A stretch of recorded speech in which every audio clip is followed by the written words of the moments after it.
Hello everyone, আসসালামু আলাইকুম। কেমন আছেন আপনারা সবাই? আশা করি সবাই ভালো আছেন। আমি টাঙ্গাইল থেকে বলছি সীমা। আপনারা দেখছেন আপনাদের পছন্দের ইউটিউব চ্যানেল সীমা সংসার। আপনাদের সবাইকে স্বাগতম। আবার হাজির হয়ে গেলাম নতুন আরেকটি এপিসোড নিয়ে। আজকে আমি করে দেখাবো ভুট্টা দিয়ে পপকর্ন ভাজি। তো ভুট্টা দিয়ে পপকর্ন ভাজি করার জন্য এখানে আমি কিছু ভুট্টা নিয়ে নিছি। এখানে কিন্তু আমি ভুট্টাটা মেপে নিই নাই, আমার যতটুকু লাগবে ততটুকু আমি নিয়ে নিছি। তো আপনারা আপনাদের পছন্দ মতো নিয়ে নেবেন। এখন এই ভুট্টাটা কিন্তু আমার একদম শুকিয়ে ভালো করে শুকিয়ে নিছি। এখন আমি এটা দিয়ে পপকর্ন রেডি করব। তো পপকর্ন রেডি করার জন্য সরাসরি চুলায় চলে যাব। আর একদম কিন্তু ছোট ছোট দানাটা নেবেন, বড় দানা হলে নিলে কিন্তু আপনাদের পপকর্নটা ভালো হবে না। দেখেন একদম ছোট ছোট দানাগুলো নিয়ে নিছি। এখন এটা আমি ভাজি করার জন্য সরাসরি চুলায় চলে যাব। সকল প্রকার টিপস সহ আমি আজকে দেখিয়ে দেবো ভুট্টা দিয়ে পপকর্ন ভাজি। আর এখানে কিন্তু ছোট ছোট গুলাই নিতে হবে।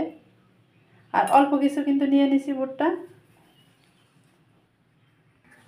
আর ভাজি করার জন্য চুলায় চলে এসেছি।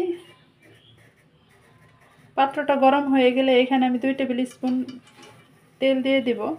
রেগুলার যে রান্নার তেল, সেই তেলটা দিয়ে নিলাম। তো তেলটা একটু হালকা গরম হয়ে গেলে এখানে কিন্তু ভুট্টাগুলো দিয়ে দিতে হবে।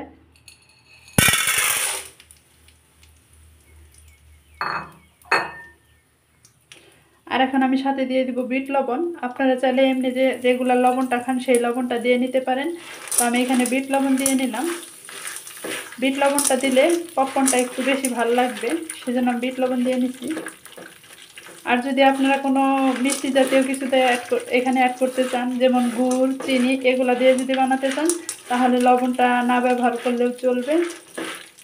তো হালকা কিছুক্ষণ এটা ভেজে নেব। যখন হালকা ভেজে নেওয়া হয়ে যাবে, যখন এইগুলা ফুটতে শুরু করবে, তখন ঢাকনাটা ঢেকে দিতে হবে। দেখেন আমার সবগুলো ফুটতে শুরু করছে।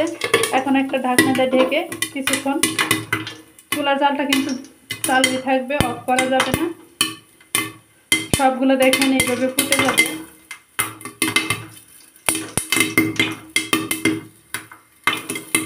দুই থেকে 3 মিনিটের মধ্যে আমি তেলে ভাজি করে নিয়েছি। আর দেখেন যে ফুটা শুরু করছে, সবগুলো ফুটে গুলুমুলু হয়ে ফুলবে। দেখেন আমি পপকর্নগুলো দিয়ে যেহেতু কম দিয়ে নিয়েছিলাম, সেগুলো কিন্তু সবগুলোই ফুটে গেছে। এখন আমি চুলা থেকে নামিয়ে নিব। দেখেন এই তো সবগুলো আমার ফুটে গেছে। আর আমারটা এরকম হয়েছে। আর দেখেন এই যে বড় দানা যেটা হয় সেটা কিন্তু ফুলে না, ফুটে যায় না। বড় দানাটা কিন্তু এরকম থেকে যাবে। আর একদম ছোট ছোট দানাগুলো সেগুলোই কিন্তু ফুটবে। আমার কয়েকটা বড় দানা ছিল, সেজন্য ফুটে নাই আর কি, ছোট ছোটগুলো ফুটে গেছে। তা আমি যেহেতু অল্প নিয়ে নিয়েছিলাম, সেই জন্য আমার পপকর্নগুলো অল্প হয়েছে।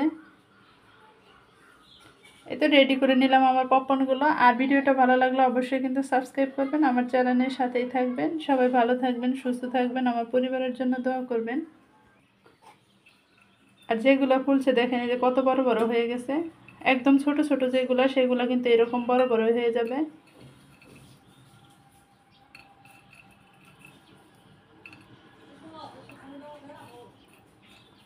তো আজকের মতো এই পর্যন্তই। আসসালামু আলাইকুম, আল্লাহ হাফেজ।